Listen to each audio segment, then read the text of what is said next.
saya Rutmawati Boru Aritonang dengan NIM 1A323072. Di sini saya akan menyampaikan hasil analisis saya terkait dua jurnal tentang etika bisnis, yang dimana jurnal pertama berjudul Analisis Penerapan Etika Bisnis dalam Transaksi Perdagangan di Rumah Makan. Studi kasus rumah makan nasi goreng Pak D, Desa Sumengko, Kecamatan Wiringinanom, Kabupaten Gresik, yang ditulis oleh Muti Dwiningrum dan Fitri Komaria. Adapun analisis jurnal kedua yaitu yang berjudul Analisis Penerapan Etika Bisnis terhadap Kelangsungan Usaha Perusahaan Dagang, yang ditulis oleh Pratantia Aviatri dan Ayunda Putri Nilasari, mahasiswa Universitas Tidar.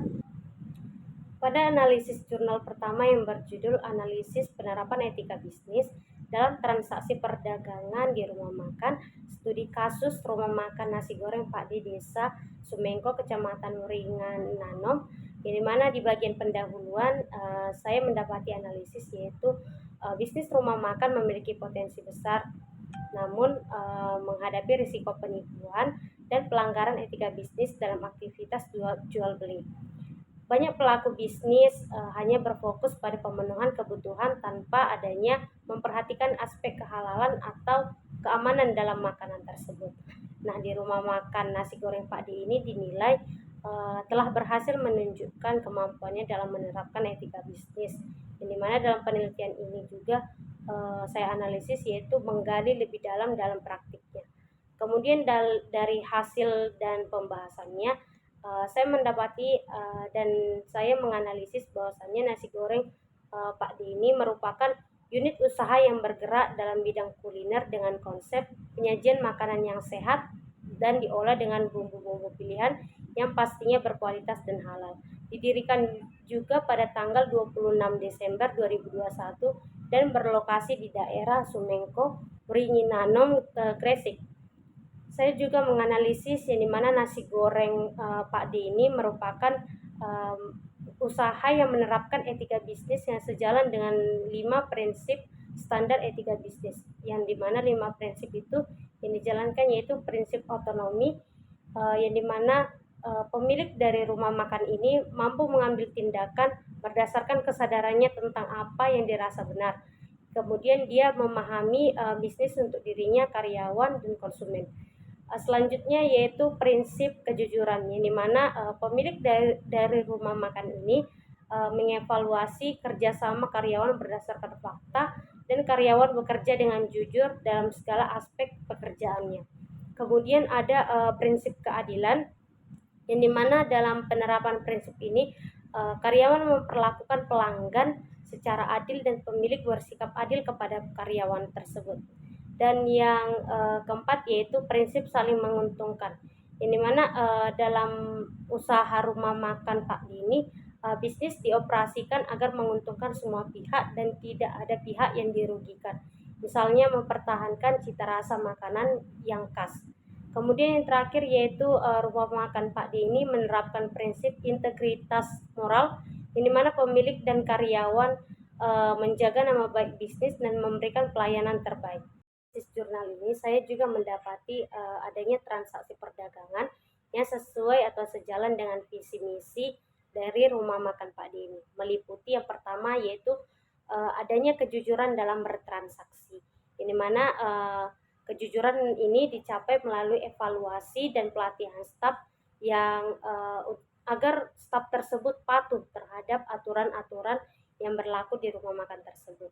Kemudian saya juga mendapati dari hasil analisis ini yang kedua yaitu menjaga kualitas produk, ini mana rumah makan Pak D ini mengutamakan produk yang bersih dan halal dengan mempertahankan resepnya dan menyajikan produk yang steril dan sehat. Selanjutnya itu yang ketiga yaitu rumah makan ini memberikan pelayanan yang terbaik, yang dimana menerapkan prinsip 5S, senyum, salam, sapa, dan sopan santun. Yang keempat yaitu tidak mengambil untung yang terlalu tinggi, yang dimana dari rumah makan ini menetapkan harga jual yang ditentukan setelah riset dengan sesuai standar harga pasar yang sesuai dengan standar harga di pasaran. Yang kelima yaitu melakukan persaingan secara sehat, di mana dari hasil analisis yang saya lakukan, yang dimana rumah makan Pak Di ini dari hasil analisis yang saya lakukan, yang dimana penulis menyampaikan bahwasanya rumah makan Pak Di ini menggunakan media sosial dan memasarkan produk inovasinya. Jadi dari rumah makan Pak Di ini mereka melakukan persaingan secara sehat, yaitu dengan mempromosikan apapun yang ada, menu-menu yang di rumah makan Pak Di ini dengan mempromosikannya di media sosial. Pun dari hasil analisis yang saya dapati pada jurnal ini, ada kelebihan dan kekurangannya. Di mana kelebihan dari hasil analisis jurnal ini yaitu menyajikan analisis mendalam dan konkret mengenai penerapan prinsip etika bisnis berdasarkan 5 prinsip utama seperti yang telah tadi saya jelaskan, yaitu adanya otonomi, kejujuran, keadilan, dan saling menguntungkan, dan integritas moral pada satu unit usaha nyata.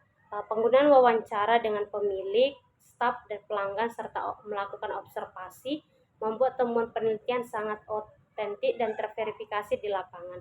Penelitian ini juga disajikan dengan bahasa yang lugas dan mudah dipahami.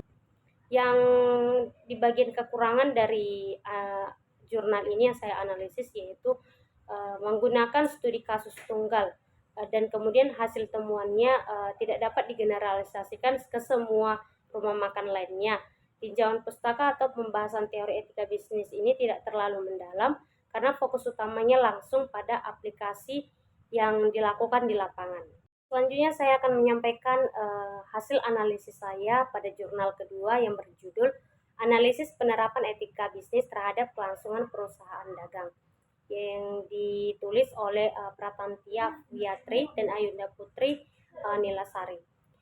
Yang dimana pada jurnal ini di bagian abstrak dan tujuan penelitian saya mendapati analisis yang dimana abstrak jurnal menjelaskan bahwa penelitian ini bertujuan untuk menganalisis sejauh mana penerapan etika bisnis dapat menjaga keberlangsungan usaha perusahaan dagang di Indonesia.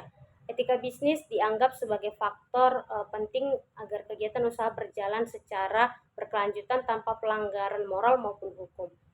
Penulis dari jurnal ini juga menyoroti bahwa banyak pelaku usaha masih melakukan kecurangan seperti penipuan, pencurian, ataupun manipulasi keuangan yang mengancam stabilitas bisnis.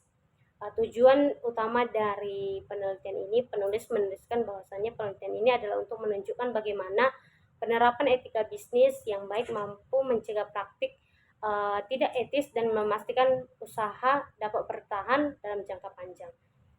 Kemudian pada bagian landasan teori, saya menganalisis yang dimana penulis menggunakan teori etika bisnis dari berbagai sumber seperti Sonny Keraf, Richard T. De Giorgi, dan Husada. Etika bisnis diartikan sebagai pedoman moral yang mengatur perilaku pelaku usaha agar tetap berada pada koridor benar dan adil.